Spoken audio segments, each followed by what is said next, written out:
Hello everyone, it's Charlton. Please subscribe to my channel, tap the notification bell. I would appreciate it majorly. And I was just reading about this shooting that happened in Canada, that seems to be new in terms of the reporting on it. I didn't see anything on it this morning, but I guess I just missed it. But um, and it began and it's very bad, very bad. Ten people were killed. I don't know if the suspect who is dead, and that's his picture right there, is one of the 10, or if it's 10 and he's an 11th.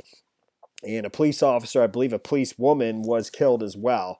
And this supposedly began all last night around 11:30 in the evening, Saturday night, I believe at his own home, that police were called to the residence, and that's where it all started. And then basically like a 12-hour manhunt from then until, about noon today. He was finally cornered at some gas station about 50 miles, 55 miles from where he started from his own home, going throughout the night and into the morning hours. I don't know if the 10 people that were killed were all killed at his own home where the initial 911 call was placed to, or if some were killed there and then he killed others along the way over the course of, basically, a 12-hour manhunt and police chase or search of him, and when they finally cornered him at a gas station, I believe, where several like armored vehicles bearing down on him, many people in full police gear going to the police, with police dogs and so forth, in a shootout, where he was finally killed. And I think there's one witness who actually saw him, after hearing a gunshot ring out and seeing the police in full gear bearing down on him, surrounding him in a silver SUV is what he ended up in. You know what? His name is Gabriel Wortman. And I mean, it just sounds insane because, these things are always insane, but, he sounds as though he's a denturist, which I don't even know what that was, but I believe that's somebody that just makes dentures for teeth, and had several business locations and seemed, just at first glance, probably to be a fairly successful person. And what set this man off, and caused him to kill 10 people, or 9, and then himself being killed. I don't know. I mean, it's initially I was watching this report here, which is CBC, which is a Canadian outlet, and this is from 5 hours ago. And this report was saying that he was in custody, but it's 5 hours old. And now the up-to-date reporting over at the Washington Post, several other reports too, are saying he's dead. The suspect is dead. And like I said, that's his photo right there. And this CBC reporter was basically explaining that, and it seems as though her reporting was correct, because this is the Royal Canadian Mounted Police. They put out some kind of notice that he may be dressed in what looks like a Royal Canadian Mounted police officer's uniform, as well as driving a vehicle that very, very, very closely resembled a police vehicle, a Royal Canadian Mounted Police vehicle. And they actually, I think it's in this, like this tweet right here, and this is from the Royal Canadian Mounted Police. They're basically just saying that if you see this car and it has that number on there, that would be the fake police car. I mean, that's what it says very quickly.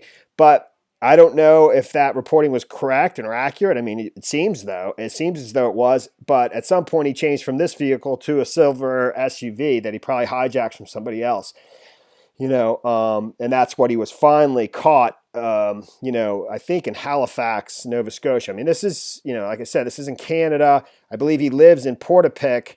And he has his business locations, and I think he has multiple ones or multiple properties, and I believe they're business properties in Halifax and Dartmouth, and lives in Portapique. And this whole thing started in Portapique, and he basically spent the next 12 hours, going from here to here. I mean, that's only an hour's drive, so I don't exactly know how that happened, but this tweet from the Royal Canadian Mounted Police, it says that Gabriel Wortman may be driving what appears to be an RCMP vehicle and may be wearing an RCMP uniform. There's one difference between his car and our RCMP vehicles: the car number.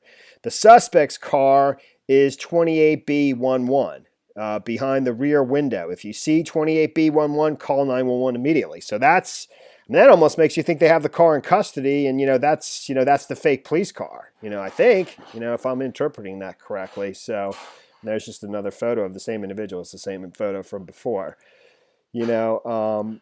But the Daily Beast has a fairly good description of kind of how this all started. Denture-Maker went on a rampage in a small town in Nova Scotia, killing 10 people, including a police officer. I'm fairly certain it's a policewoman, sparking a 12-hour manhunt that ended with his death in a standoff at a gas station 55 miles away, and that's in Halifax, I believe. And this is the Daily Beast, Tracy Connor.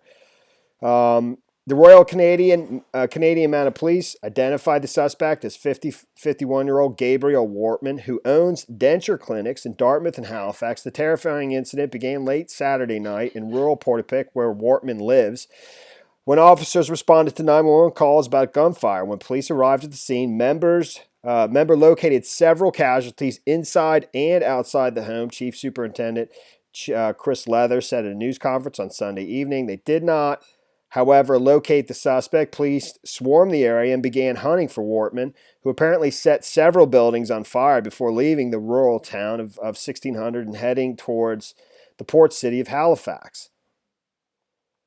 Wortman made his way through several towns over the course of Sunday morning, with police tweeting out warnings to residents by the hour. At one point during his escape bid, police said it was possible Wortman was in a vehicle made to look like a police car and possibly wearing a police uniform. An hour later, they tweeted he was believed to be in a small silver SUV, suggesting he switched vehicles. Catherine Harrop was working in a cider bar in Elmsdale when police swept through looking for Wortman. Two of the armored SWAT vehicles pulled up out front, and a bunch of armored officers in camo got out. Two of them came into Sobeys Food Market, and some of the others walked through the parking lot. The ones that came inside told everyone to go into lockdown, lock all the doors, turn off all the lights, and stay away from the windows until they gave us the go-ahead to open up again. Police apparently cornered the suspect at Irving Gas Station and Big Stop Restaurant in Enfield.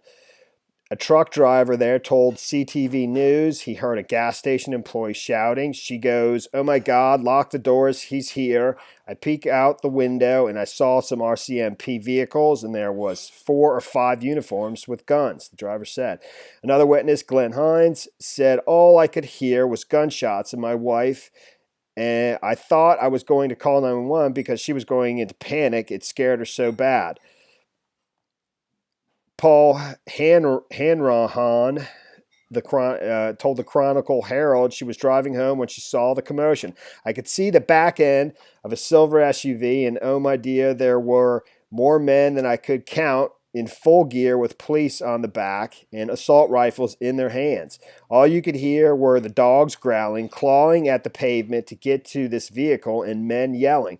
Other witnesses said after the gunshot rang out, they saw a body on the ground. Soon after, police said the suspect was in custody. CTV News reported that Wortman was killed. Many details of the incident were still unclear. Assistant Commissioner Lee Bergerman identified the slain officer as Heidi Stevenson, 23, mother of 2 small children, though he did not provide details. What a shame, man. I met with Heidi's family, and there are no words to describe their pain. Countless families are in mourning today. Wortman has been in the news before. In 2014, he responded to a CTV story about a cancer survivor who lost her teeth and could not afford replacements. He offered to make her new ones for free. "My heart goes out to her," Wortman said. Then, this is from 2014, so he offered to make a cancer survivor's teeth for free. There's so many ways for people to get dentures, but it seems like the people who really need them are the people who are getting left behind. Man, so that's pretty much the extent of it, and that's the story there. It's just crazy. 10 people dead. I assume, I don't know if he's one of the 10 or not. But I don't know what set him off, I mean, he obviously had a pretty successful career, and I don't know. I'm sure we'll learn more about what his motive was, and it's just a shame. All right, thanks for watching my videos. Please subscribe to my channel. Give me a like down below, and I will see you in the next video. Later, man.